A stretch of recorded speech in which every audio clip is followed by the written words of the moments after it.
2022, el 94% de las empresas españolas admitió haber sufrido al menos un incidente de ciberseguridad. Este dato revelador es del estudio de Deloitte, el estado de la ciberseguridad en España. Hablamos de 2022, un periodo en el que el Instituto Nacional de Ciberseguridad, INCIBE, gestionó 118.820 incidentes de ciberseguridad, lo que significa un 8,8% más que en 2021, y en el que el último balance de criminalidad realizado por el Ministerio del Interior registró un aumento del 72% de este tipo de delitos respecto a 2019, justo antes de la pandemia de COVID. Frente a esta situación, las empresas se están dotando cada vez más de innovadoras soluciones técnicas, formativas, legales y de comunicación. Y es por ello que también es en este momento cuando los seguros de ciberseguridad están empezando a aportar sus propias capas de soluciones a las organizaciones. Un reciente estudio realizado por el proveedor de seguridad digital Delinea afirma que más del 80% de las compañías cubiertas por este tipo de seguros tuvieron que recurrir al mismo durante el pasado año. Y por su parte, según previsiones de la empresa de consultoría y análisis de datos Global Data, se estima que el sector de los ciberseguros crecerá a un ritmo del 10% hasta 2025, pasando de 6.400 millones de dólares en ingresos en 2020 a 10.600 millones de dólares en 2025. Es por ello que hoy hemos querido pararnos a conocer un poquito mejor en qué consisten estos seguros de ciberseguridad, en qué aportan a la estrategia de protección de las organizaciones, y para ello estamos muy bien acompañados de tres expertos que con toda seguridad despejarán nuestras dudas. Se trata de Augusto Pérez Arbizu, ingeniero industrial y Executive MBA por el Instituto de Empresa, director de riesgos y seguros del Grupo Telefónica, consejero ejecutivo de las distintas entidades de seguros del Grupo Telefónica, Novia Casiopea Re, de Reaseguros, Telefónica Seguros, Compañía de Seguros No Vida, y Telefónica Correduría de Seguros, España y Brasil. Es asimismo miembro de la Junta Directiva de IGREA, Iniciativa de Gerentes de Riesgos Españoles Asociados. Junto a él está Francisco Pérez de Bes, abogado y socio de Derecho Digital de Ethics Group, mentor de la National Cyber League GC, la competición de la Guardia Civil de ciberseguridad, y también antiguo secretario general del INCIBE, fundador del Máster de Derecho de la Ciberseguridad de la Universidad de León, autor del Código Electrónico de Derecho de la Ciberseguridad y del libro infantil Cuentos de Ciberseguridad, ya un clásico para aleccionamiento de los más jóvenes. En el año 2020 fue elegido mejor abogado español en Derecho de la Ciberseguridad por Best Lawyers. Y aquí a mi izquierda está también Ángel Pablo Avilés, guardia civil en excedencia, donde desde 2007 desarrolló la labor de investigador en el Grupo de Delitos Telemáticos de la Guardia Civil. Es en la actualidad director de Seguridad y Estrategia en Smart Human Capital, multinacional enfocada a la ciberseguridad de sus clientes en España y Centroamérica. En este cargo, además de la seguridad lógica y física corporativa, gestiona las propuestas en servicios IT, ciberseguridad, respuesta a incidentes, ciberinteligencia, compliance, formación y contramedidas. Y también es mentor de la National Cyber League de la Guardia Civil. Una vez presentados, os pediría si por favor nos podéis hacer una introducción que nos ayude a situarnos en el punto en el que estos seguros de ciberseguridad se encuentran en nuestro país, hacia dónde pensáis que se dirigen y si creéis que puede ser una herramienta importante en la estrategia de seguridad digital de las empresas. Para ello, bueno, contad con los minutos que deseéis, 10 minutos, más, menos, no hay problema, y después de escucharos abriremos un turno de preguntas con las cuestiones que vayan saliendo. Así que sigamos el mismo orden de presentación, si os parece. Augusto, si quieres, por favor. Gracias, Miguel Ángel. Bueno, yo como gerente de riesgo voy a hablar desde esta óptica, ¿no? Gerente de riesgo de Telefónica, es que, bueno, la misión de la gerencia de riesgos es la identificación, evaluación y mitigación de los riesgos que tiene la empresa, y con aquellos riesgos residuales o que no se pueden eliminar, tratar de conseguir una transferencia al mercado asegurador si se encuentra una solución eficiente y adaptada a las necesidades de la empresa.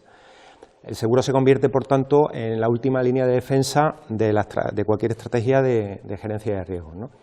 En los últimos años lo que hemos vivido es un crecimiento enorme de la digitalización en la sociedad. Esto nos ha dado un abanico increíble de ventajas y oportunidades, pero lógicamente aparecen nuevos riesgos y esos nuevos riesgos hay que gestionarlos, hay que hacer toda esta labor de identificación, evaluación, etcétera, ¿no? Las empresas cada vez dependen más de intangibles, dependen de sus datos, dependen de sistemas, dependen de activos digitales, para lo cual los seguros tradicionales no ofrecían una respuesta. Es aquí donde aparecen, hace ya unos pocos años, esta nueva línea de productos de ciberseguros, ¿no? o seguros para cubrir los ciberriesgos. A mí me gusta también enfocarlo desde el punto de vista de la gerencia de riesgo, desde un punto de vista más amplio, más allá solo de la ciberseguridad, O sea, no solo hablemos de actos criminales y maliciosos, que por supuesto es una de las grandes preocupaciones, pero hoy en día podemos tener pérdidas masivas de datos, podemos tener fallos en nuestros sistemas que afecten de manera dramática a nuestros clientes, etcétera, no necesariamente por actos maliciosos, errores operacionales. Hemos visto muchos casos donde no siempre son actos maliciosos. Entonces, eso es alrededor de todo eso donde tenemos que hacer nuestro análisis, evaluación y luego búsqueda en el mercado asegurador de posibles soluciones para que una vez mitigado al máximo el riesgo, ¿no? Y bueno, aquí es donde yo creo que el mercado pues debe de seguir madurando y evolucionando la respuesta a esta necesidad, porque si no lo hace, y hay mucha controversia alrededor, hay compañías que lo ven más como una amenaza, otros como una oportunidad, pues si no lo hacen corren el riesgo de caer en la irrelevancia, ¿no? Porque las empresas cada vez van a depender más sus operaciones de estos activos intangibles y van a tener más riesgos asociados a todos estos intangibles que los riesgos tradicionales. Y si el mercado asegurador no es capaz de seguir esa necesidad, pues podría quedar digamos, irrelevantes para determinados sectores empresariales, ¿no? Seguimos el orden. Francisco, si quieres. Sí, bueno, como siguiendo un poco la estela de lo que comentaba justo, ¿no? Estamos en el mundo del riesgo, por lo tanto, al final de lo que se trata es buscar una cobertura de este riesgo que las compañías no son capaces por sí mismas de cubrir, y eso jurídicamente pues tiene un reflejo. En España tiene una ley del contrato de seguro que es del año 80, estamos hablando de una ley ya muy antigua que evidentemente no estaba pensada ni se imaginaba tan siquiera que viviríamos en un mundo tan digitalizado y con tantos riesgos cibernéticos, pero esto poco a poco pues ha ido evolucionando y adicionalmente a esta regulación tradicional del contrato de seguro, que es buena, y precisamente lo demuestra es que siga vigente desde el año 80, es que empieza a aparecer muchísima normativa, sobre todo desde Europa, que establece estas nuevas obligaciones para las compañías, ¿no? De garantizar en cierta manera la seguridad o la resiliencia de los sistemas y de sus activos, ¿no? De su actividad en general. Esto introduce una serie de obligaciones nuevas que encajan perfectamente con el tema de los seguros, tal y como se contaba anteriormente. Hemos visto la directiva NIS, ahora la directiva NIS 2 introduce también responsabilidades directas en el órgano de administración y en los comités directivos de las compañías. DORA, para el tema del sector financiero, introduce, como sabéis, también unas nuevas normas. El RGPD tradicionalmente ya venía exigiendo un nivel de diligencia en la cobertura de este tipo de riesgos. Y sobre todo mirando un poco hacia adelante, pues vemos cómo se acerca el reglamento de inteligencia artificial, que introducirá pues nuevas circunstancias y situaciones que nos van a hacer tener que identificar nuevos riesgos que todavía no hemos sido capaces de identificar, o incluso todo este tema de la normativa europea de productos conectados, ¿no? De productos de IoT, donde también en cierta manera pues la utilización de productos conectados a Internet y que por lo tanto pues pueden tener ciertas vulnerabilidades o por lo menos tienen cierta exposición a los ataques, pues también va a hacernos replantear cuáles son estos nuevos riesgos que aparecen y de qué manera vamos a poder cubrirlos tanto internamente como a través de esta cobertura aseguradora, ¿no? Saliendo al mercado, como bien se indicaba anteriormente. Yo que lo veo desde la óptica más jurídica, al final de lo que se trata es de poder acreditar que las compañías están actuando con diligencia dentro de esta labor de gestión de estos riesgos. Y esta diligencia, o una de las medidas organizativas que se consideraba adecuada para poder acreditar esta diligencia, era precisamente el contar con entidades aseguradoras que pudiesen no evitar o no prevenir el incidente, que eso ya era responsabilidad de la propia organización, sino sobre todo el tratar de minimizar el impacto, ¿no?, los daños que podían provocar estos impactos, estos ciberincidentes en la propia actividad y en terceros, y esto se hacía pues a través de las indemnizaciones, a través de los apoyos de las compañías de seguro en la gestión de la comunicación, en la gestión legal incluso del propio incidente y en la gestión técnica, evidentemente, ¿no? A mí lo que también me preocupa especialmente en todo esto es que muchas veces nos centramos en lo que es la propia compañía y tratamos de securizar mucho nuestra organización y contratar buenos seguros, y la mayoría de las empresas los tienen y son muy caros, como luego comentaremos, pero ahora mismo donde se está poniendo más el foco es el tema de la cadena de suministro, ¿vale? De qué manera gestionamos ya no nuestros riesgos, sino riesgos de terceros. Y esta semana pasada, por ejemplo, donde he tenido más trabajo es precisamente en grandes compañías que están perfectamente, bueno, afirman estar perfectamente protegidas, pero que en cambio, oye, pues atacaban a su despacho de abogados, atacaban a su gestoría, y esto les ha provocado una brecha de seguridad, una fuga de datos, ¿no? Entonces, ¿tenían identificado este riesgo del tercero? Posiblemente sí. Lo que habría que ver es de qué manera la cobertura aseguradora también nos puede extender esta diligencia en la gestión hacia esos terceros que componen esta cadena de suministro, ¿no? Y yo, como una conclusión así inicial, para luego ir profundizando, yo creo que hay una gran dificultad también por parte del sector asegurador en tratar de identificar estos riesgos cambiantes, es decir, no es sencillo el cubrir los riesgos de ciberseguridad porque no es un elemento objetivo, es decir, no es o estático, es decir, no es un tema de, bueno, tengo un actuario de seguros que sabe si tu casa con qué probabilidad se puede incendiar, ¿no? Esto es bastante estático. En el cambio de ciberseguro estamos viendo que los malos continuamente están cambiando de estrategia y eso hace que ese riesgo esté vivo, y pues es muy difícil el poder decir esto vale X euros, ¿no? Es bastante complicado, ¿no? De hecho, eso lo demuestra que tengan varias pólizas, que también en ocasiones confunde las compañías, como puede ser la de póliza ciber, pero la póliza de crime, ¿no? Las pólizas son distintas, entonces las compañías también a veces se confunden, ¿no? Entonces hay una dificultad ahí interesante que tendremos también que analizar desde la óptica de los ciberseguros. Y concluyendo un poco con lo que he empezado, ¿no? Cuanta más digitalización implementemos en la sociedad y en las compañías, pues más riesgos va a haber, más dificultad tendremos en identificarlos y luego pues tendremos que invertir los esfuerzos que sean necesarios para poderlos gestionar. Perfecto, muchas gracias. Ángel, desde tu perspectiva profesional. Yo voy a continuar con la línea que han marcado ya mis compañeros, desde el punto de vista de la gestión de riesgos, la visión más jurídica. Pues yo quiero aportar mi óptica desde la empresa. Yo llevo relativamente poco en la empresa privada, como ya has comentado, llevo 5 años, pero estos 5 últimos años han sido muy especiales, ¿no?, en la evolución de la ciberseguridad en el ámbito empresarial. Se está viendo una evolución a nivel empresa de ir dejando de lado la técnica del avestruz, a mí no me pasa nada, les pasa a los demás. Y ya poco a poco estamos viendo, desgraciadamente, dado los incidentes de seguridad que se están viendo, como las empresas poco a poco se están acostumbrando a securizarse. Además, como ha dicho Paco, es que están obligadas a securizarse.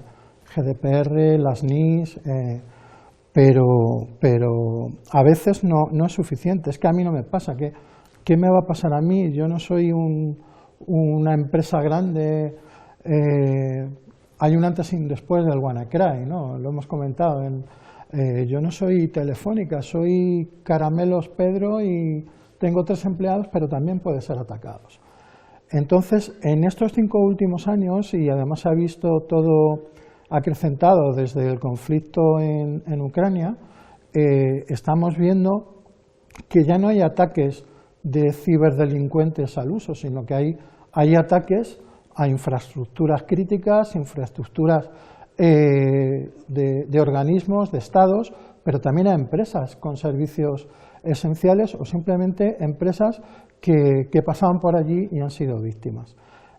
Poco a poco, repito, nos estamos acostumbrando a ver ataques que no afectan directamente a la infraestructura porque hay un ataque, sino que últimamente, repito, desde el conflicto hay denegaciones de servicio, normalmente por grupos prorrusos. Killnet, Conti, Hive, Lockbit, No-Name. Recientemente, en estos días, se ha visto afectado incluso páginas o servicios como la propia Casa Real española, ¿no? Entonces, empiezan las empresas a pensar, yo necesito un seguro que me cubra todo esto. Pero claro, cuando hablamos de un seguro, de un ciberseguro, contratamos un seguro pues como contratamos en nuestro domicilio. Se me ha roto el grifo, llamo a mi seguro, vienen y me cambian el grifo. Eso aplicado a la empresa, se me ha borrado esta información, pues mi seguro me facilita un servicio de recuperación de esa información borrada de forma accidental. Pero ¿qué pasa con la continuidad de negocio cuando hay un ataque de ransom? Si no tenemos una política de seguridad, si no tenemos, empezando por una política de backup, hemos estado hablando que si los maletines, que si para hacer copias, yo me he encontrado en estos 5 años incidentes de ataques de ransom. Lo primero que hago, ¿tenéis copias de seguridad? Sí, 5. Y están conectadas al servidor que ha sido afectado. O sea, no siguen la política lógica de backup. Entonces, debido a eso, las aseguradoras están tomando varios caminos. Unas, ya quiero recordar que fue el año pasado y sin nombrar la aseguradora, ya empezó a hacer pasos laterales para no asegurar, debido a que el precio que tenían que pagar a un asegurado era tremendo, claro. No hay una continuidad de negocio, están muertos. Pero las que se deciden a hacer esos seguros de ciberriesgos exigen a sus clientes que estén securizados, porque aunque la seguridad 100% no exista, sí, pues oye, haces auditorías de seguridad, tienes concienciación, no solamente hay que securizar la infraestructura, las máquinas, hay que securizar a las personas. Entonces, las compañías que aseguran a estas empresas cada vez son más exigentes a la hora de contratar un seguro con estas compañías, repito, exigiéndoles cada vez más y más requisitos que, por otro lado, estamos obligados como empresa a tener para minimizar esa pérdida de la compañía aseguradora. Vamos a ver, entonces esto de los seguros de ciberseguridad cada vez está más presente en las organizaciones, poquito a poco va calando. Si una empresa tiene interés, ¿cuál es el siguiente paso? Si, como acabas de decir, hay que hacer alguna auditoría, ¿cómo se sabe si esa empresa puede o no beneficiarse de un seguro de ciberseguridad? No sé, Augusto, Paco, como queráis. Sí, bueno, típicamente cuando a través de tu broker de seguros te diriges al mercado, lo que te van a plantear es un cuestionario de preguntas. Asimismo, también se suele utilizar, las compañías aseguradoras suelen utilizar servicios de terceros para hacer análisis de vulnerabilidades, ¿no? del potencial asegurado. Hay algunas empresas muy famosas como Big Sight que te hacen un ciberscoring, ¿no? de las empresas, le dan una puntuación. Estos cuestionarios y estos análisis pues pueden ser más o menos sofisticados, depende del tamaño de la empresa, ¿eh? O sea, no es lo mismo un gran corporate que una pyme. Pues en un gran corporate, en grandes empresas, estamos viendo cuestionarios de 200 preguntas. Después de esos cuestionarios se tienen reuniones los suscriptores con los CISO de una mañana o un día completo de Q&As entre los distintos, porque normalmente en las grandes empresas no es una aseguradora, es un pool de aseguradores y reaseguradores que va a cubrir un gran límite de indemnización. Entonces ahí hay una interacción. Y luego esto se repite todos los años, a cada renovación. O sea, cada renovación pues vas a tener esta especie de auditoría, análisis, etcétera. El caso de las empresas más pequeñas es algo diferente, ¿no? Son cuestiones más sencillos, también análisis de vulnerabilidades más estándar o más sencillos. No se puede exigir el mismo nivel, ¿no? de seguridad a una gran corporate que va a ser objeto de ataques directos con organizaciones que van a destinar mucho tiempo y recursos a reventar la seguridad, que una pyme que normalmente pues son ataques más digamos, llamámosle tipo masivo, ¿no? No tan sofisticado y gente que va a dedicar recursos hasta un cierto punto, ¿no?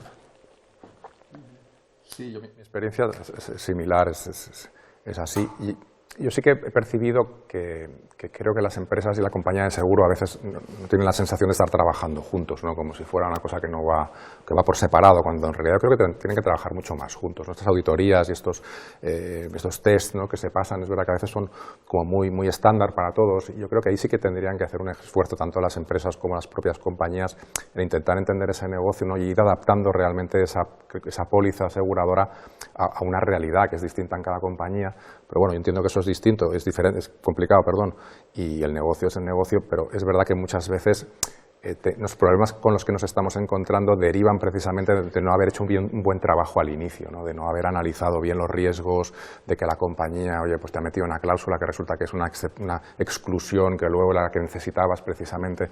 Entonces, es verdad que es complejo, pero ahí sí que es muy importante un buen asesoramiento, tanto por la parte de la compañía asegurada, por el parte del broker, que juega un papel fundamental en todo esto, como por la propia compañía. Es decir, la compañía cuando sale al mercado a buscar una cobertura aseguradora tiene que saber qué es lo que está buscando. Es decir, no puede esperar coger el estándar, ¿no? Ponme el mínimo. No, es que no se trata de buscar una cobertura por buscarla, sino que realmente tienes que hacer un análisis de tu propia organización para decir, oye, el riesgo que no soy capaz de cubrir es este y necesito cubrirlo en unas determinadas circunstancias. Esto en la mayoría de los casos no se produce. Las grandes compañías sí tienen recursos y departamentos dedicados a este tipo de análisis, pero estas pymes es verdad que salen al mercado un poco pues porque he oído que tengo que tener un ciberseguro, pero no sé exactamente muy bien qué es lo que necesito, ¿no? Y eso luego complica, porque al final el seguro, tú te acuerdas de tu seguro cuando tienes un incidente, ¿vale? Y en cambio yo creo que la parte de ciberseguro es una figura que requiere un análisis más continuado, más diario, en el sentido de, oye, debo tener una estrategia y tengo que tener el seguro siempre encima de la mesa, no como los de hogar, ¿no?, que los tenemos en un cajón y cuando tengo una humedad pues lo saco y me lo leo, ¿no? Esto es muy de estar encima, de hacer un seguimiento, de ver realmente que exista una cercanía de esa póliza aseguradora, porque posiblemente tenga que ir cambiando con el paso del tiempo, tenga que excluir ciertas cosas, esto va a afectar a mi prima. Por lo tanto, yo creo que es una actividad que forma parte de lo que es el negocio propiamente dicho y no es solo ahí, bueno, tengo una cobertura y por si me pasa algo, ¿no? Yo creo que es algo más y que la tendencia es precisamente a que el seguro forme parte más de este día a día de la compañía, ¿no? Y luego, evidentemente, y lo hemos apuntado ya, el tema de las exclusiones. O sea, precisamente un poco donde está la clave de todo esto es en que existen determinadas cláusulas que excluyen de esa cobertura aseguradora y que casualmente siempre es la que yo necesitaba, ¿no?, como siempre pasa. Pues en este caso la reacción de las compañías de seguro, lo hemos visto en la prensa, es precisamente decir, oye, pues mira, esto es pues eso, un ataque en tiempo de paz, ¿no?, o un ataque de un Estado y eso queda excluido de la aseguradora. Bueno, pues una realidad que debemos conocer y que también debemos asumir ese riesgo de no tener esa cobertura aseguradora, de manera que si nos ataca un grupo prorruso y mi póliza decía que está excluido el ataque de otros estados, pues ese riesgo lo tengo que asumir yo como empresa y no va a haber nadie que me ayude, ¿no? Bueno, luego hay circunstancias excepcionales con el consorcio de compensación, bueno, es un tema más complicado, ¿no? Con lo cual, bueno, al final yo creo que ese trabajo, como conclusión, es que sea un trabajo conjunto, que la póliza es una herramienta que nos debe ser de utilidad y que no solo es un dinero que pagamos por una prima, por una cobertura, por si nos pasa algo. Tenemos que entender realmente qué es lo que queremos cubrir para ahorrarnos estos disgustos, estas sorpresas que luego son las que nos causan los problemas, ¿no?, realmente.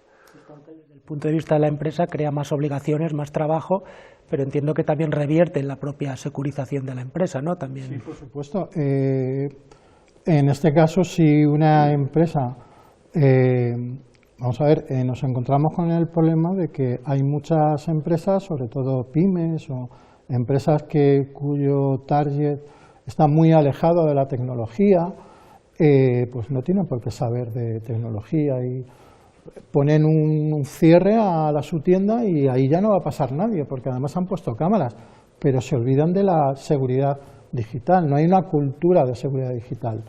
Entonces, la aseguradora pues tiene que dotar de ese conocimiento inicial a ese cliente para que sea consciente de que, a mí se me ocurre, yo creo que no lo hace nadie, ¿no?, pero el poner accesos por defecto, la famosa contraseña 1234, todo eso tiene que estar, esa empresa tiene que estar preparada y securizada y luego ya vendrá el seguro que evaluará, como he comentado antes, cuánta prima le voy a poner dependiendo de tu estado de madurez digital, de seguridad digital, ¿no? Pero que creo que Yo vengo mucho de la parte de concienciación, con Paco y demás. Creo que lo principal es la concienciación en securización, en seguridad, tanto a nivel empresa como a nivel de empleados. O sea, sin querer, un trabajador sin tener mala fe se convierte en un insider y se va al garete el negocio, o sea, porque ha tocado donde no tenía que tocar. Entonces, esa parte de concienciación dentro incluso de lo que obliga una compañía para asegurar tus riesgos, creo que tiene que estar en un primer plano. Y luego la relación entre la parte de sistemas con el resto de la organización a veces no es fluida, ¿no? Porque a lo mejor desde sistemas se está trabajando con unos conceptos demasiado sofisticados que esa parte el resto de la empresa no termina de entender, y ahí también puede haber un conflicto, ¿no? Además no solamente hacia los trabajadores, sino también hasta hacia las capas directivas, ¿no?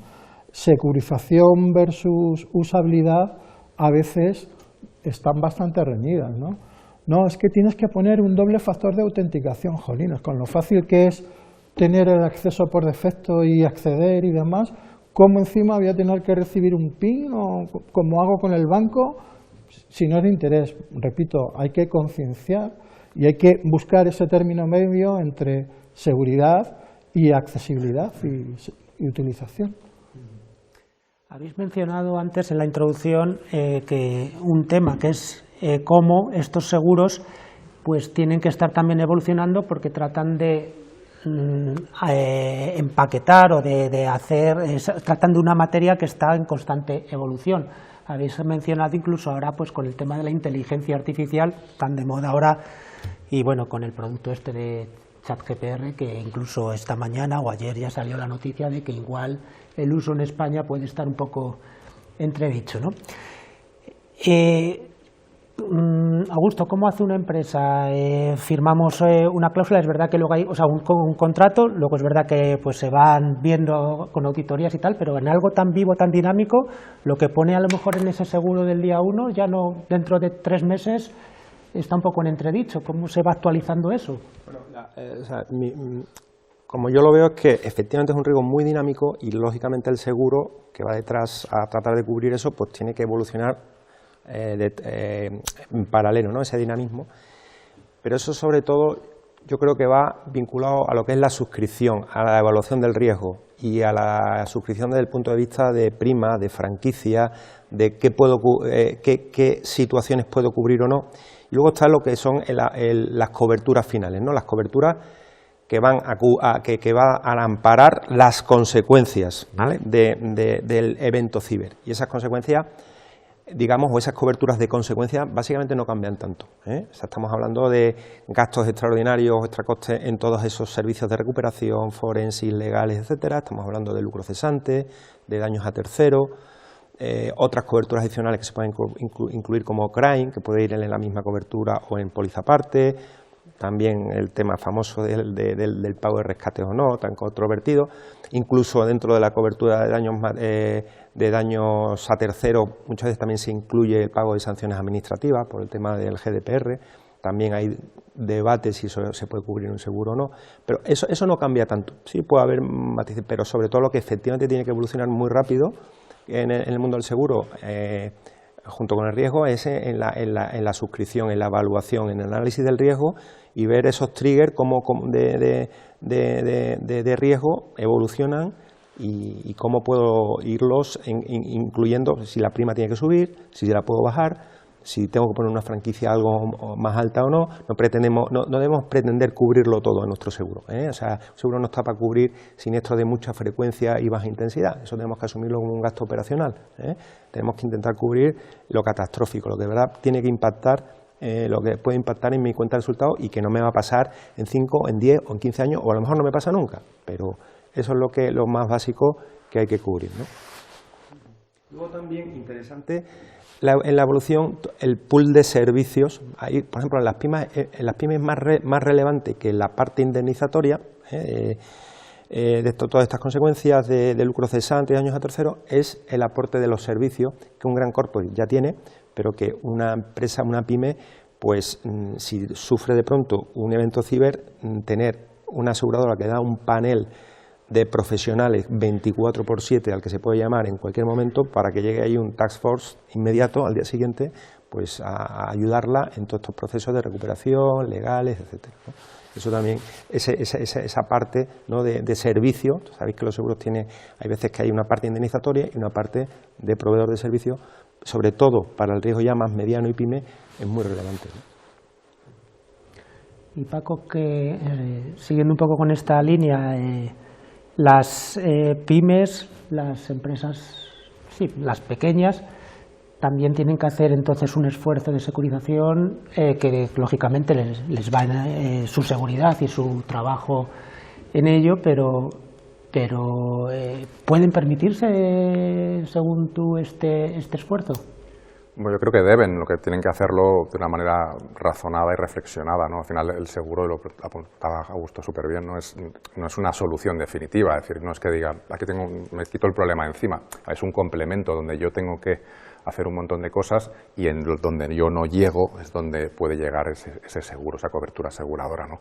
Pero no intentar descansar siempre en la cobertura aseguradora, primero porque es cara, es decir, los seguros ciber suelen ser seguros elevados, pues porque el riesgo es complejo, pero lo que tiene que buscar la pyme es ese apoyo, ¿no? Pues yo no tengo un equipo experto forense, bueno, pues si tengo un incidente el seguro sí que me lo aporta, o yo no tengo un departamento de comunicación para gestionar la crisis provocada por el incidente, pues la empresa aseguradora sí que me puede cubrir esos riesgos, bien porque me los aporta ella o me los recomienda ella, o bien porque me los reembolsa después de yo haber contratado al profesional que considere, ¿no? Entonces eso te aporta esa tranquilidad, pero no es la solución definitiva, es decir, bueno, tengo un seguro, me olvido, no, al contrario, tengo un seguro por si acaso tengo un incidente insalvable, pero yo tengo que estar continuamente trabajando hasta donde yo pueda, hasta donde yo considere que debo cubrir esa pyme, que lo decía Ángel, es verdad que la seguridad 100% no existe, pero al final el legislador lo que te exige es un nivel de diligencia adecuado en función del riesgo que tú estás asumiendo en tu compañía, ¿no? Cada pyme es distinta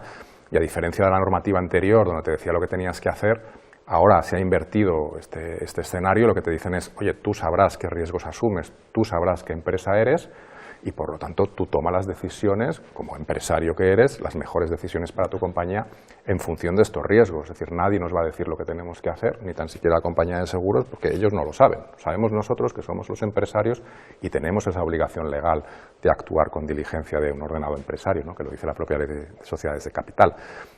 Eso implica hacer ese análisis de riesgo y tomar decisiones de cómo mitigamos y cómo cubrimos esos riesgos, que serán distintos en mi pyme que en la tuya, porque aunque nos dediquemos a lo mismo, estaremos en calles distintas o estaremos a tamaños distintos o clientes distintos, y ese es el trabajo que tienen que hacer las pymes. Luego, aparte de eso, adicionalmente, sí, estoy de acuerdo que tienen que buscar una cobertura aseguradora porque la pyme precisamente no va a poder alcanzar determinados elementos que sí que son capaces de conseguir las grandes empresas. Lo que tienen que es encontrar el seguro adecuado para ellas, tanto desde el punto de vista económico como desde el punto de vista de cobertura. Y por eso es muy importante contar con un broker que te asesore adecuadamente, te ponga en el mercado con todos estos 5 productos, estos 3 productos, te los explique bien y tú puedas decidir con cuál de ellos quieres trabajar inicialmente, aunque luego posteriormente pues tengas que ir cambiando porque las circunstancias lo requieran, pero que por lo menos sí que actúes con información suficiente como para tomar una decisión correcta, ¿no? Y las pymes pues tendrán que hacer evidentemente ese esfuerzo porque les va el negocio en ello. Esto no es un tema de daños que, bueno, ya lo arreglaré, ¿no? Esto no es una gotera, esto es que, oye, que hay gente que me ha llamado cerrando su empresa porque no tenía copia de seguridad. Pues es que no hay solución. Entonces, pasa sobre todo, y lo hemos hablado, llevamos 20 años hablando de esto, de la concienciación, de la cultura, de la sensibilización. Hay que seguir trabajando en ello porque muchas pymes todavía creen que a ellos no les va a pasar nada o que yo no soy importante. Es que no se trata de importancia, se trata de exposición y de discontinuidad de tu negocio. Y a partir de aquí de responsabilidad legal o de responsabilidad reputacional o lo que queramos, ¿no? Pero sí que hay que también trabajar, las compañías de seguros nos pueden ayudar en ello, cuando nos exigen, ¿no?, acreditar que hemos formado a los empleados o que tenemos cierto nivel de cultura dentro de la organización. O sea que hay muchas cosas por hacer y las pymes pues para ellos lo ven como un problema, pero en realidad forma parte de su actividad. No sé si quieres añadir algo o... No, simplemente que añadir un poco Antes comentaba yo el tema de nada sirve tener un seguro si no hay posibilidad de continuidad de negocio, porque si te han secuestrado la información, si no pagas, no vas a poder liberarla, ¿no? Yo he tenido casos de llamadas que no tienen copias de seguridad y decirles, es que esto dice, no, sí, es que ya hemos pagado 5 veces. O sea, el pagar o no pagar, desde el punto de vista policial, no se debe pagar porque estás convirtiéndote en colaborador necesario de una actividad delictiva. No, pero hay que ponerse en la piel de la pyme que dice o pago o muero. Pero es que si pagas, te pueden, con ese paquetito que te dan para descifrar, va incluido de forma gratuita una bomba lógica que al cabo de no sé cuánto tiempo vuelve a cifrarte, ¿no? Eso no lo puede cubrir una compañía de seguros. Puede cubrirte, como habéis estado comentando, tenéis unos backups que están securizados, vamos a restablecer el negocio y ahora te dotamos de una respuesta al incidente, es decir, qué ha pasado, cómo ha pasado, quién es el responsable, si se han llevado información, si te tengo que asesorar, oye, se han llevado información personal de tus clientes, ahí está la Agencia Española de Protección de Datos, que es otro de los peligros a los que nos enfrentamos cuando hay un ataque. No solamente las consecuencias del ataque en sí, sino nuestras responsabilidades, si entran en juego los datos de clientes. Entonces es un poco todo esto, hay que hacer un estudio muy global y una concienciación muy generalizada para que los clientes de las aseguradoras sepan lo que tienen que hacer en cada momento. Quizá la visión más frívola, ahora que acabas de sacar el tema de pagar o no pagar, en el caso de que te hayan atacado, la visión más frívola que se puede tener del seguro de ciberseguridad es: yo me voy a hacer esto, y si me atacan, pues ya me lo paga el seguro. Esto nos lleva al tema de si un seguro debe tener entre sus coberturas el pago o no por rescate. Y bueno, pues no sé si en este sentido me podéis decir un poco cuáles son las coberturas habituales de estos seguros y si este suele ser un punto habitual o un extremo, una cobertura habitual o no. Bueno, efectivamente, durante bastante tiempo se empezó a incorporar en las pólizas de seguro de ciberriesgos la cobertura de ciberextorsión y se cubría, todavía se cubre en muchas pólizas, lo que es la negociación y pago del rescate, ¿vale? Porque la negociación es casi tan importante o más que el pago del rescate para saber si merece la pena pagar o no, porque muchas veces o la mayoría es que mejor no pague, pues que no te va a servir para nada. Efectivamente, no se debe pagar, porque entre otras cosas no sabes si te va a servir para algo, y yo relativizaría la cobertura del pago del rescate en sí mismo, porque lo realmente importante, y yo creo que Ángel lo ha explicado bien, no es tanto el pago del rescate, sino las consecuencias del evento, ¿no? O sea, voy a tener que comunicar a la Agencia de Protección de Datos sí o no, con independencia de que pagues o no pagues el rescate, estoy teniendo un lucro cesante sí o no, asumamos ya que todo el mundo tiene su backup y puede recuperar los datos, pero eso le va a llevar un tiempo, le va a llevar unos extracostes, le va a llevar un tiempo de lucro cesante. Bueno, pues todo eso tiene un coste, ¿vale? Que puede ser más o menos catastrófico, y unos gastos y unos servicios. Eso normalmente sí lo cubren todas las pólizas de ciberriesgo, y eso es lo que se debe cubrir sí o sí. Y luego ya el tema del pago del rescate, bueno, pues efectivamente hay temas morales, pero yo me atrevería a decir que digamos que sería una cobertura más residual, ¿no? O sea, pagamos o no pagamos el rescate, se paga el rescate y si está o no cubierto en la póliza, porque en lo que es el pago del rescate versus las consecuencias realmente está muy desbalanceado, ¿no? Lo importante es tener bien cubiertas las consecuencias en términos económicos, en términos de plan de contingencia, que pueda incluso la aseguradora ser parte de ese plan de contingencia con esos servicios que aporta, se puede convertir en la estrategia del CISO. La aseguradora puede ser parte de ese plan de resiliencia, de ciberresiliencia, en el post-evento, ¿no? Y bueno, pues yo creo que hay que enfocarse más en esa parte, ¿no? Sí, por favor. Si me permitís, en cuanto al pago o no pago, lo que creo que estamos todos de acuerdo de la no el no pago debería ser la línea a seguir. Una compañía de seguros no se podrá hacer responsable nunca de, creo, dotar al cliente del seguro de que, oye, si te piden tanto dinero, te pagamos. Sin embargo, sí debería de hacerse cargo una buena compañía o una buena póliza de la falta de facturación.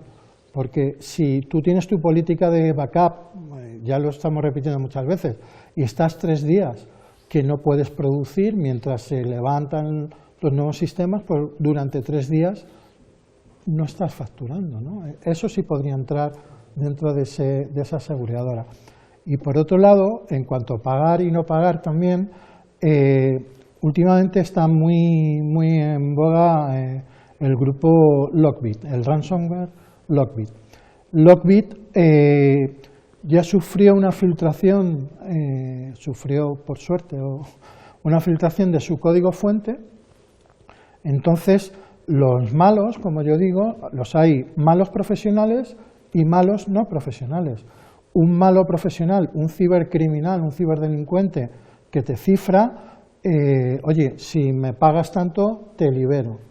Luego, la ética profesional de si te meto otro bicho o no.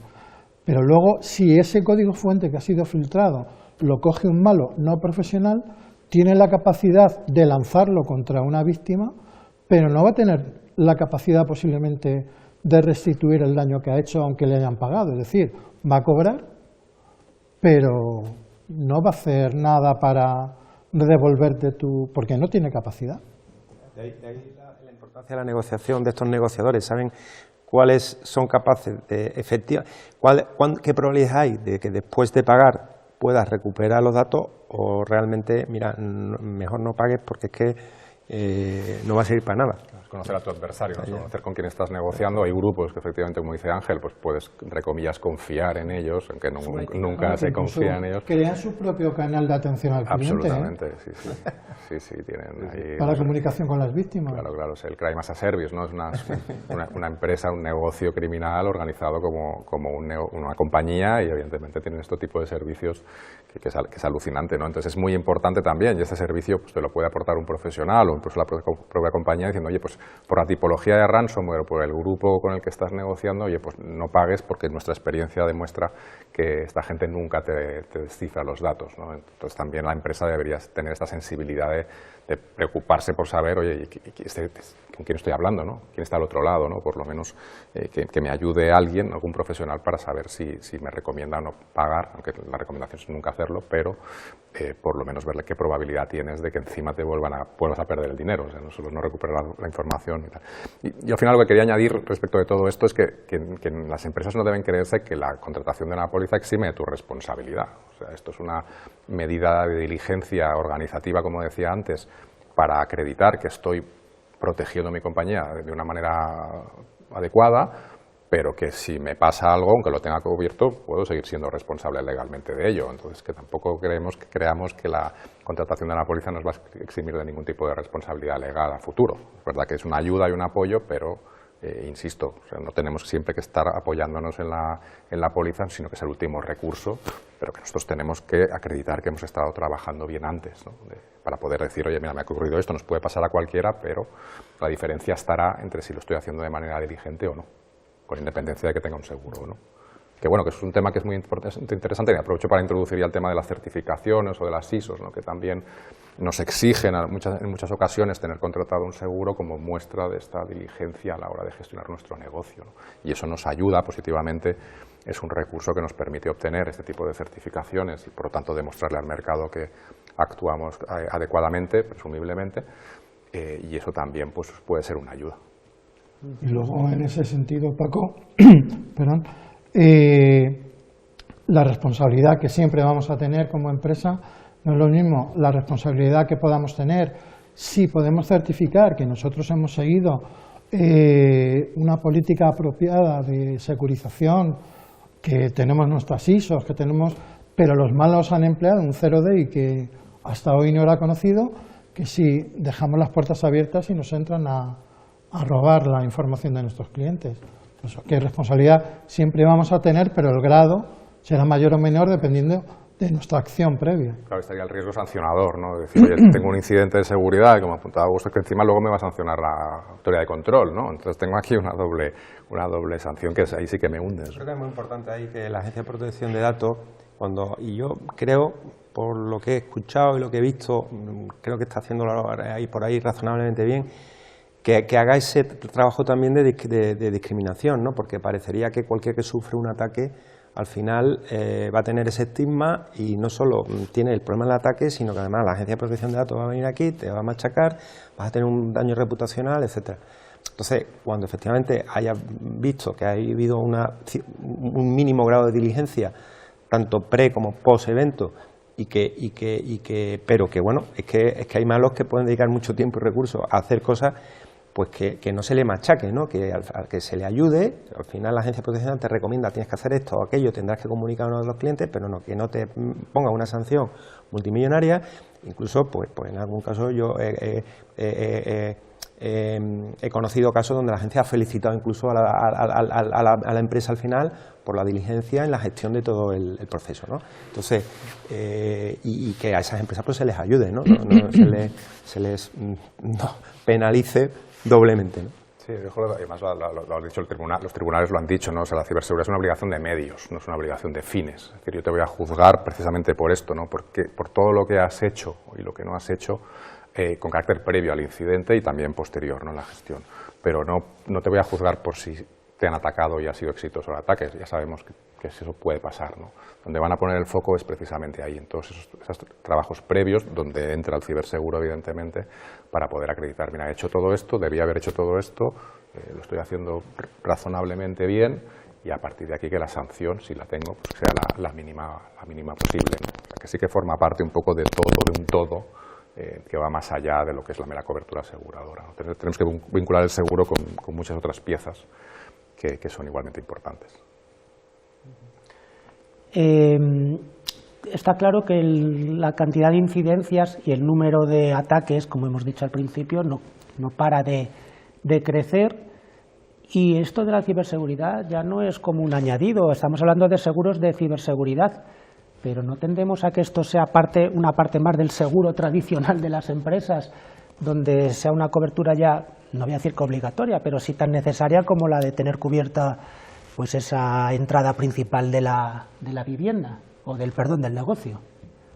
Sí, yo ahí efectivamente creo que es importante, por eso insisto en que las aseguradoras, porque aquí todo este crecimiento de ciberincidentes hace que algunas aseguradoras todavía ven esto como una amenaza, que lo que implica restringo capacidad, restringo cobertura, me salgo del riesgo, no quiero cubrir esto. Yo apuesto porque las compañías, desde luego nosotros en Telefónica Seguro hacemos esa apuesta, estamos comprometidos con dar cobertura a las pymes en ciberriesgo con productos realmente relevantes, adaptados a su necesidad. Y entender que bueno, efectivamente sube el número de incidentes, pero quizá, que eso es indiscutible en términos absolutos, pero quizás no tanto en términos relativos, ¿eh? O sea, que es que crece el número de incidentes porque es que la digitalización crece a un ritmo impresionante y cada vez hacemos una utilización más intensiva en todos los ámbitos de la sociedad de las tecnologías, de los datos, etcétera. Entonces es normal que crezca el número de ciberincidentes. Aquí lo importante yo creo que es que paralelamente crezcamos en esta madurez de ciberseguridad en las empresas, incluso a nivel personal, y en ciberresiliencia, también, que creo que es importante, porque incidentes al final, a ver sí o sí, pero oye, de esos incidentes al final, ¿cuáles al final van a ser relevantes, impactantes en mi negocio? Hay muchos ciberincidentes todos los días, todas las grandes empresas sufren ataques todos los días, muchas pymes, pues, o sea, incidentes va a haber, pero que quedan luego encapsulados en cosas de menor importancia, ¿no? Entonces aquí lo importante es trabajar la ciberresiliencia para que este tipo de ciberincidentes se puedan gestionar dentro de una lógica y unos costes razonables que podamos considerar gastos operacionales y que no tengan una pérdida catastrófica, ¿no? Algo que realmente me haga tener que cerrar mi negocio o tener alternativamente tener un buen seguro con un buen límite que me permita superar esa gran catástrofe, ¿no? Pero que ese tipo de situación deben de ser porcentualmente mucho menores, y yo creo que es donde hay que dirigirse, ¿no? Sí, además creo que va a evolucionar, es decir, estamos centrados quizá mucho en el ciberseguro, pues eso, de ransomware o de discontinuidad de negocio. Yo creo que la normativa también está un poco sofisticando esto con la introducción, por ejemplo, que mencionaba anteriormente, de la responsabilidad de lo que son los administradores dentro de la directiva NIS 2. Claro, al final ya no estamos hablando únicamente de la responsabilidad de la compañía por sufrir unos daños internos, ¿no? Sino que incluso este seguro va a tener también que extenderse hacia esta cobertura aseguradora a los órganos que toman las decisiones dentro de las compañías por no haber sabido implementar las medidas preventivas y reactivas adecuadas para evitar ese ataque. Y luego, además, también deberemos tener en cuenta, por ejemplo, pues los daños que el propio ataque no cause en mi propia organización, sino, por ejemplo, en terceros, ¿no? En clientes, ¿no? Estábamos hablando antes de la fuga de datos, ¿no? Claro, es verdad que la normativa también está empezando a permitir o empezando a regular lo que son las demandas colectivas por parte de los afectados, y eso es un riesgo también para la compañía añadido al del propio incidente. Es decir, que si sufro un incidente, encima es que me pueden demandar mis clientes afectados, con lo cual también tengo que cubrir un poco ese riesgo, ¿no? O incluso la responsabilidad contractual por no poder cumplir con mis obligaciones con proveedores o con terceros, porque mi compañía ahora mismo pues está paralizada, ¿no? Es decir, que vamos a ver una evolución o esta cobertura aseguradora se va a complicar un poco más, y eso, bueno, pues es un tema interesante, ¿no? Eso que comentas es muy interesante, Paco, sobre todo en lo referido a la derivación de la responsabilidad hacia los consejos de administración, porque tiene impacto en la cobertura ciber, pero también tiene impacto en la cobertura de responsabilidad civil de consejeros y administradores, que es una responsabilidad personal, no es de la empresa, es de las personas que forman parte del consejo. Entonces, también estamos viendo, o sea, yo es que lo estoy viendo en el mundo corporativo, en los gerentes de riesgo de las grandes empresas, cada vez más en sus renovaciones de programas de seguros de consejeros y directivos, hay un apartado específico para hablar de ciberseguridad, ¿vale? Y entonces nosotros ya tenemos que, nuestro CISO, lo tenemos pluriempleado, ¿no? Nos traemos para la renovación del programa ciber, pero también para la renovación del programa de consejero y directivo. Y eso también es bueno porque, además, hablando un poco de este tema de la concienciación, ¿vale?, de las empresas, yo puedo garantizar que a partir de un determinado tamaño de empresa hacia arriba, la concienciación es máxima, precisamente por esto, ¿eh? O sea, son empresas que tienen una mínima madurez de gerencia de riesgo, que tienen unos mapas de riesgo donde el riesgo ciber está ya puesto en un nivel de relevancia importantísimo, y esos mapas de riesgo van a los consejos de administración. Y los consejos de administración, entonces, ahí es donde se toman decisiones sobre, oye, que tenemos que poner recursos para atender esta necesidad. Pues en CAPEX dedicado a medidas de protección, a medidas de prevención, llegado el caso de la compra de un seguro, etcétera, etcétera, ¿no? Entonces ahí la concienciación es máxima. Luego, cuando vamos bajando en la pirámide, ¿no?, de las empresas, pues donde ya efectivamente por falta de recursos, por falta de medios, por falta de cultura o lo que sea, pues todavía esa concienciación, bueno, pues todavía tiene recorrido, ¿no? De ir madurando y creciendo, ¿no? Y que lo tomen como una inversión, no como un gasto, porque en realidad es lo que es. Sí, déjame ponerte un ejemplo además, a raíz de esto, no sé, la directiva NIS 2, que todavía no ha entrado en vigor, se está transponiendo, pero que afectará a un gran porcentaje de compañías de este país, te obliga en el caso de sufrir un incidente, a notificarlo al CER de referencia, ¿vale?, que es un tema también relevante, y el CER te responderá con una serie de consejos. Si la compañía no sigue esas recomendaciones del CER, incluso la ley prevé la sustitución de la dirección de esa compañía temporalmente. O sea, es decir, que desde el punto de vista de gestión de riesgos, imagínate sustituir la gerencia unos días o lo que haga falta hasta que la compañía asuma las recomendaciones que te da el CER. Es decir, estamos hablando de una cosa muy relevante, ¿no?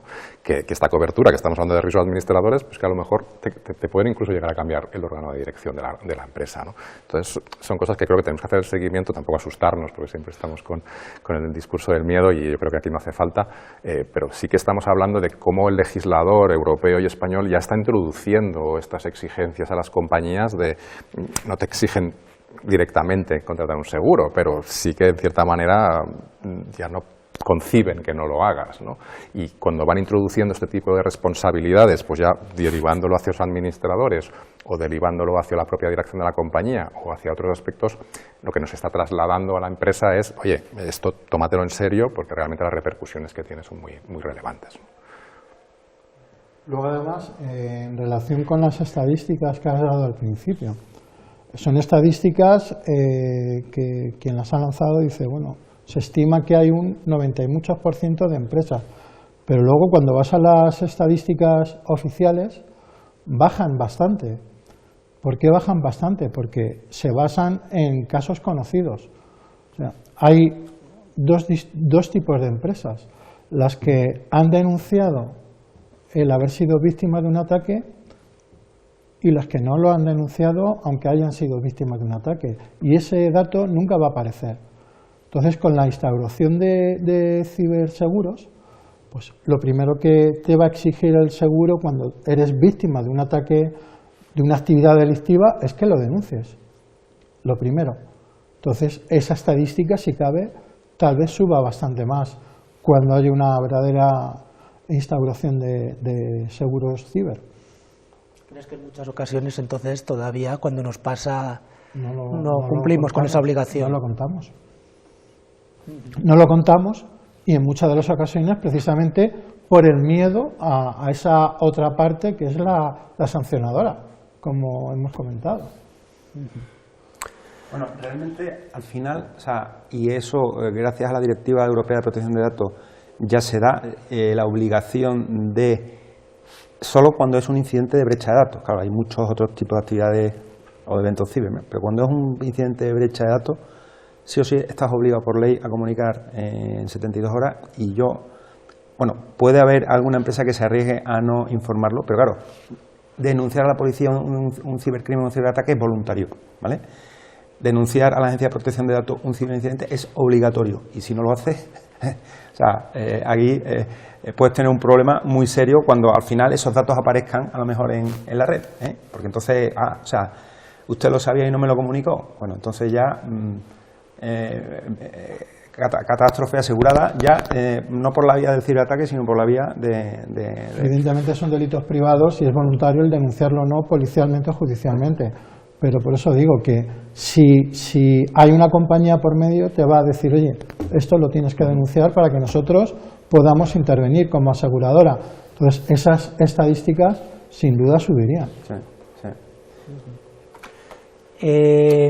Haciendo un poquito de abogado del diablo y poniéndome un poco en la cabeza de un empresario medio y volviendo también con el tema de las primas que también ha salido con anterioridad. Una de las razones que a veces se puede esgrimir contra los ciberseguros es el aumento del coste de renovación de primas en relación con los gastos que se puede tener la cobertura de un ciberevento, ¿no? Que a veces, según los detractores, pues pueden ser bastante menores. O sea, como que no te sale la cuenta de pagar y si te sale la cuenta a lo mejor luego de solucionarlo sin tener el seguro. Es decir, que la solución de incidentes pueda ser más baratas que las primas de seguro. Quería preguntaros si creéis que la tendencia de las primas puede llevar a que se cumplan estos temores. Bueno, o sea, por un lado las primas han subido, efectivamente llevamos 3-4 años de lo que llamamos ciclo duro en el mercado asegurador en determinadas líneas de riesgos corporativos y en concreto en ciber es la más disparada de todas, ¿no? Ciberriesgo. Entonces, es una cuestión también de sostenibilidad de este tipo de productos, es decir, es que pues efectivamente ha crecido la siniestralidad y hay que hacer sostenible y eso es lógico, y también de cultura de los propios asegurados de que tienen que comprar un seguro ciber y que ese seguro ciber tiene un coste. Y eso también tiene que haber cultura por ahí porque, claro, hace 10 años que nadie compraba el seguro ciber o hace 5, tú le dices, oye, tienes que comprar un seguro de ciber, y ya compro mi seguro de daños materiales y multirriesgos, yo ya compro mi seguro de responsabilidad civil, otro seguro, yo no tengo presupuesto. Oye, pero es que este seguro es importante y además, bueno, venga, vamos a comprarlo, pero bueno, y a lo mejor es un 20%, un 10% del seguro que pagas para los activos materiales de tu empresa y tal, y te parece carísimo. Claro, una de las cosas que que auguro y que pronostico es que en muchas actividades, quizás no en todas, pero se acabará pagando más primas por el seguro de ciberriesgo que por el seguro tradicional de cubrir los activos materiales de la compañía, porque es que es ahí donde están tus riesgos operacionales y hay que acostumbrarse a eso y entender, y lo mismo que nunca has discutido asegurarte de incendio o de responsabilidad civil, pues no pongas en cuestión asegurarte de tus ciberriesgos siempre y cuando encuentres el producto que realmente bien se adapta a tu necesidad, ¿no?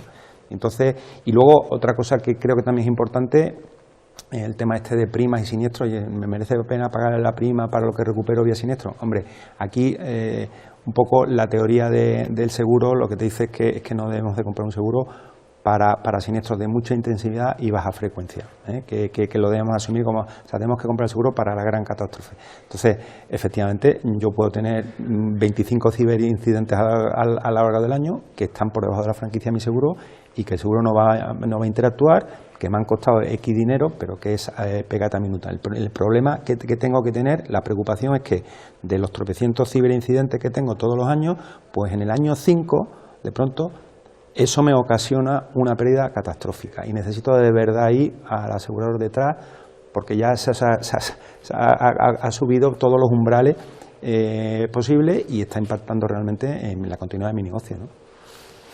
Sí, yo creo que lo hemos visto en prensa, ¿no? O sea, hay compañías que ya han declarado el riesgo incluso ya no asegurable, con lo cual no entran allí y luego las primas han subido, incluso tengo clientes del 50%, ¿no? Es verdad que es muy disuasorio, o sea, estamos intentando fomentar la contratación de seguros, de ciberseguros, pues claro, la empresa es verdad que se queja y se nos quejan mucho de decir es que no puedo pagarlo o es que me parece muy caro, pero bueno, al final es como todo, ¿no? Es una prevención que tú tienes y tienes que saber exactamente cuál es el máximo riesgo que estás dispuesto a asumir y entonces hacer esa valoración de si te compensa o no. Hombre, nosotros entendemos como profesionales que es innegociable tener una póliza de ciberriesgo, pero insisto, yo creo que lo está apuntando perfectamente Augusto, es decir, saber exactamente hasta dónde llego y hacer ese trabajo previo para poder asumir, ¿no?, estos riesgos más operacionales, ¿no?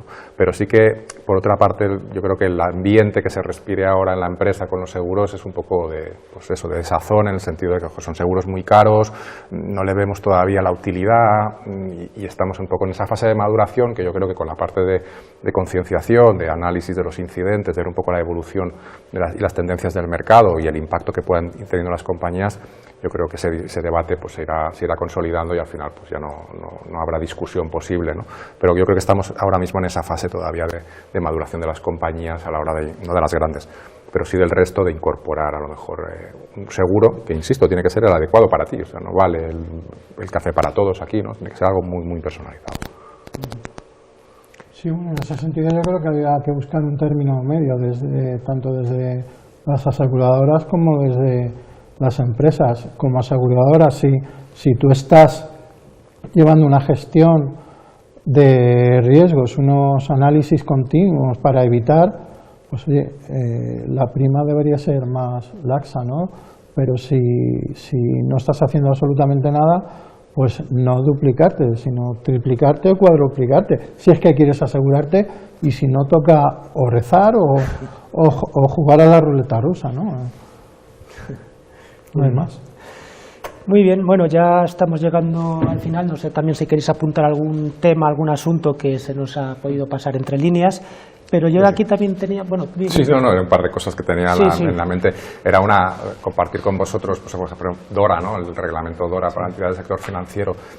Es interesante porque cuando haces un pentesting y contratas una empresa, sí que por ley te obligan a exigirle un contrato de responsabilidad civil a ese profesional, que también es un cambio, que es pequeño a lo mejor, pero que sí que denota, en cierta manera, la preocupación del legislador de decir, oye, el seguro al final forma parte de este juego, ¿no? Entonces exígele, en este caso a este proveedor, que tenga una póliza de seguro, porque la ciberseguridad al final, haciéndote un pentesting, pues te puede provocar algún tipo de daño, ¿no? Entonces, a mí me llamó la atención que un reglamento como DORA pues incluyiera la exigencia del seguro en esta fase.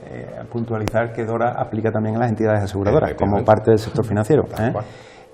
Además, y respecto al tema este de la cultura o de la obligatoriedad, etcétera, se está empezando a dar ya cada vez más, pues se mencionaba que sí podía ser obligatorio por ley o no. Yo creo que no hace falta, porque al final la sociedad va a ir llevando hacia esa cultura. Vía, por ejemplo, se hablaba antes de la cadena de suministro, ¿no? Entonces, bueno, que en estos procesos de concursos públicos o privados de tender para buscar proveedores, pues cada vez más, lo mismo que se exige un seguro de responsabilidad civil profesional o de responsabilidad civil general o un seguro de fianzas o tal, pues se empieza a exigir cada vez también más a tu proveedor o pues que tenga un seguro de ciberriesgo para cubrir los potenciales daños que me ocasiones a mí. Entonces empieza a haber como autorregulación. Esa autorregulación, ¿no? Eso es, sí. Sí, el propio mercado te exigirá disponer de un seguro de esta naturaleza y por lo tanto pues no será opcional, ya prácticamente te lo exigirán las propias compañías. Si no, no podrás. Yo tengo una anécdota hace varios años, nos llamaron de una filial de Telefónica Soluciones, porque había ganado un gran concurso con un cliente corporate y tal, pero estaban ¿cómo se dice?, muy preocupados porque les habían reclamado o exigido un seguro de ciberriesgo y ellos pensaban que no lo tenían y que esto iba a valer muy caro, tal. No, tranquilo, Telefónica, lo tienes cubierto, aquí tienes un certificado, dáselo tú. Y esto, bueno, hace 5 o 6 años era una anécdota, esto porque, lo ponían como condición sine qua non en el concurso, ¿no?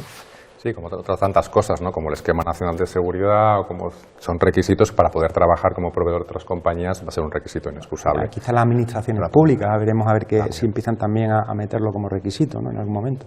También. Y otro tema que quería también compartir un poco con vosotros, hemos hablado de empresas cotizadas, creo que también tienen como un área específica. El otro día además yo escribía sobre esto y reflexionaba, ¿no?, sobre también cómo los ciberataques pueden tener impacto en el valor de cotización de unas acciones, de las acciones de una empresa cotizada, y también eso pues es un riesgo que evidentemente hay que mezclar, ¿no?, lo que es el ciberseguro propiamente dicho de ataques y de daños con esa actividad profesional. Lo hemos visto con el tema de administradores, pero como también estas fluctuaciones en el valor de la propia cotización de las acciones y del valor de la compañía y de las responsabilidades administradores, etcétera, etcétera, también esa parte del ciberseguro debería estar bien encajada con otras posibles coberturas que la compañía pueda tener. Muy bien, pues un poco ya para terminar, y aunque sea a lo mejor un poco reiterativo, repitamos alguna de las ideas, pues os voy a preguntar, bueno, pues si queréis sacar vuestras propias conclusiones sobre, bueno, cuál es el papel que creéis que estos seguros de ciberseguridad irán ocupando en las organizaciones y hacia dónde se dirige el sector, y bueno, y cualquier cosa que queráis añadir ya pues para concluir. Y bueno, terminamos el mismo orden que comenzamos, Augusto. Bueno, pues sí, un poco por cerrar el círculo y casi volviendo a lo que se hablaba al principio, ¿no?, que efectivamente yo creo que el seguro de ciberriesgo, a mí me gusta llamarle seguros para cubrir los riesgos tecnológicos, darle un poquito más de amplitud al concepto, más allá de la parte criminal, o sea, sino toda esa pérdidas ocasionadas derivadas de la fuerte dependencia que tenemos de la tecnología y de esos intangibles que son los datos y nuestros activos digitales, pues cada vez van a tener más relevancia, que cada vez van a ser más importantes, que van a ser una obligación, si no legal, sí, porque el mercado te lo va a exigir, y que las compañías aseguradoras tienen que demostrar aquí, o sea, tienen que dar el do de pecho, ¿no?, y seguir y dar respuesta a esta necesidad creciente de la sociedad. Sí, yo creo que las compañías juegan un papel fundamental en todo esto, tienen que ser capaces de entender esta evolución de los riesgos, tienen que ser capaces de exigir a sus clientes la preparación para poder asumir una cobertura de esta naturaleza, consolidar en cierta manera esta relación que existe ahora, ¿no?, por los temas de ciberriesgos más propiamente centrados en ciberseguridad y en temas delictivos, y tal, y sobre todo mirar hacia adelante, ¿no? Las nuevas cosas que están por venir, y, insisto un poco a lo mejor con temas de riesgos derivados del uso de inteligencia artificial, que también van a estar vinculados a temas de ciber o temas relacionados con otras tecnologías que van surgiendo, y lo estamos viendo cada vez más, como que también de qué manera que la empresa se vaya concienciando de que va a tener que incorporar también estas circunstancias dentro de lo que es la estrategia de gestión del riesgo y, por lo tanto, la estrategia de gestión de las pólizas de seguro en general. Yo estoy de acuerdo con ellos. Yo creo que la implementación de estas pólizas de ciberriesgos, incluso la posible obligatoriedad de tener que hacer uso de ellas, hace que aumente la concienciación, que siempre es el pilar básico en la securización, y sobre todo que las empresas se pongan las pilas, que dejen ya esa técnica del avestruz, de esconder la cabeza, de sacar pecho y decir, tengo que estar seguro, ya no solamente poniendo un personal de seguridad en la puerta para que no entren, sino también dotando de seguridad perimetral, incluso interna, para que no me entren por otros medios, ¿no? Yo lo veo positivo en ese sentido. Pues muy bien, muchas gracias Augusto, Paco, Ángel, y nos vemos en el siguiente encuentro SecTech de Escudo Digital. Muchas gracias. Gracias a vosotros. Gracias.